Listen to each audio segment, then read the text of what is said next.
Hi, and welcome to Where's This Made? The show where you need to guess where things are manufactured. I'm your host, Dominique, and I have Mikel and Fernando with me today.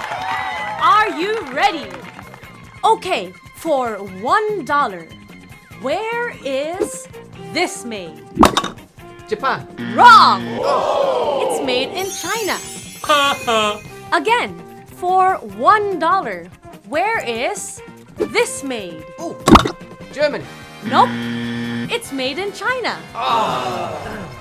Okay guys, last chance. For $1, where is this made? California! Nope, China again. Why is everything made in China? To learn why, you would need to travel with me back to the 70s.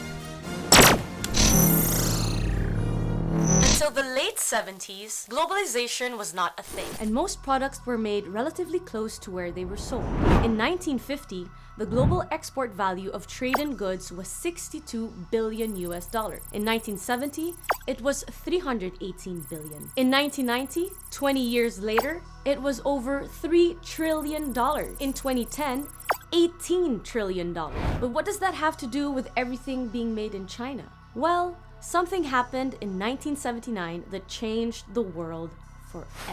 In 1976, Mao Zedong died. Shortly after, in 1978, Deng Xiaoping rose to power and started implementing economic reforms. One of these reforms included opening the door to foreign businesses. And by 1979, China had adopted its first law on joint venture using Chinese and foreign investment. This law created a series of special economic zones that included tax incentives and were relatively free of regulations and interventions. These included the city of Xiamen in the Fujian province, Shantou, Shenzhen, and Zhuhai in Guangdong, and Kashgar in Xinjiang. During the 80s, China further opened 14 coastal cities to overseas investment, which shortly became an open coastal belt. By the 90s, it had also opened border cities and capital cities of inland provinces and autonomous regions. In addition, dozens of free trade, technological, and industrial development zones have been established in large and medium-sized cities.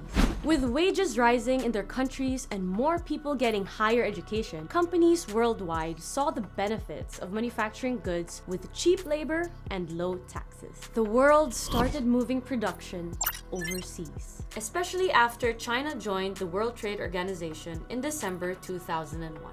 But by how much? From 1960 to 1979, China's exports never surpassed $10 billion a year. By 1990, it was $44 billion. By 2000, it was $253 billion. In 2010, it was $1.6 trillion. Today, it's a whopping $3.5 trillion. Okay, China's growth is crystal clear, but how does that compare to the rest of the world? Well, let's look at the top 10 exporting countries. You'll find manufacturing powerhouses like South Korea, Hong Kong, or Japan with around $750 billion. Then, there are economic giants like Germany or the United States with over $1.5 trillion each. And then, there's China with $3.5 trillion. That's 15% of all world merchandise exports. And these are all kinds of exports. Let's take a look specifically at electronics. The top 10 countries that export electronics to the US are Vietnam, Thailand, Taiwan, Germany, South Korea, Canada, Japan, Malaysia, Mexico, and China. That's 42% of all electronic exports to the US. Okay, so China is the world's factory. However, over the last few years, manufacturing in China hasn't been as smooth or cheap as before. Look at this graph with the hourly manufacturing wage and try to guess where China stands. Nope, you're wrong. The hourly wage in China is more than 3 times that of India and more than twice that of Mexico. On top of that, there's the increased cost of overseas shipping and all the supply chain issues derived from COVID-19 like factory lockdowns, travel restrictions, and whatnot. So then, why is the world still manufacturing in China? Why not move somewhere cheaper or closer? The answer is relatively simple. After so many decades of manufacturing in China, everything is there. Factories, the machinery, the qualified workers, and even the know-how. It's a whole ecosystem. For example, let's say we move our assembly line to Spain. That would be more expensive, but doable. In fact, we do part of the assembly and the final quality control here anyway. However, many components for our keyboards are custom made in China. And in most cases, there are no suppliers in Europe or the US. So we'd still need to make those in China and import them. But at least the assembly would be done here. However, there's a significant drawback. Imagine if we received 5,000 units of a faulty component. Yes, this has happened. In China, that would be an easy fix. We send them back to the factory down the road and have them fix it in a week top. Now imagine the same problem, but you must ship them thousands of miles back and forth and multiply it by all the different components that make up a product.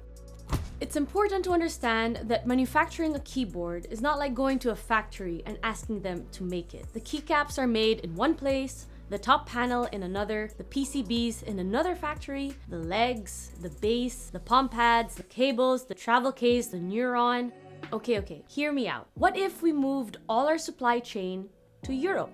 Of course, we would need to be huge for that to make sense. But let's say we're a big company with enough production to have the whole supply chain working all year round. That would be cool. But what happens if one of our component factories has a technical issue or has to shut down? In China, that wouldn't be a problem. You'd find another supplier around the corner. Here, your whole supply chain would be disrupted. The same would happen if you needed new components for a new product. In China, you would have many suppliers to choose from. In Europe, you'd probably need to set it up from scratch. Despite all that, things are starting to move. India, Taiwan, Vietnam, Thailand, Malaysia, and Bangladesh are stepping up to replace China as the world's factory. And other countries could play a key role too, like Mexico or East European countries.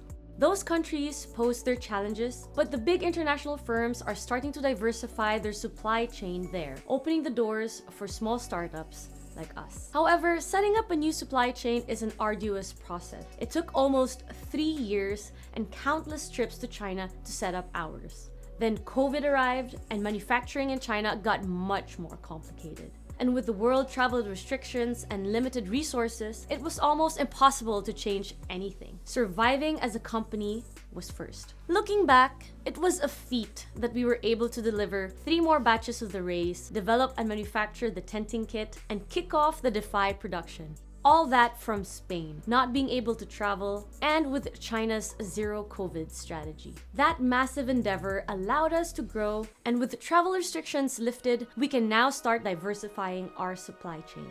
It won't be easy or fast. Although we are bigger, we still manufacture in relatively small batches. Our products are one of a kind, we have thousands of SKUs for each of them, and our quality control is nuts. But with a bit of perseverance and many trips to Asia, maybe not everything will be made in China soon. It might be made in the Philippines, and we'll have our office somewhere in the tropics, under a coconut tree.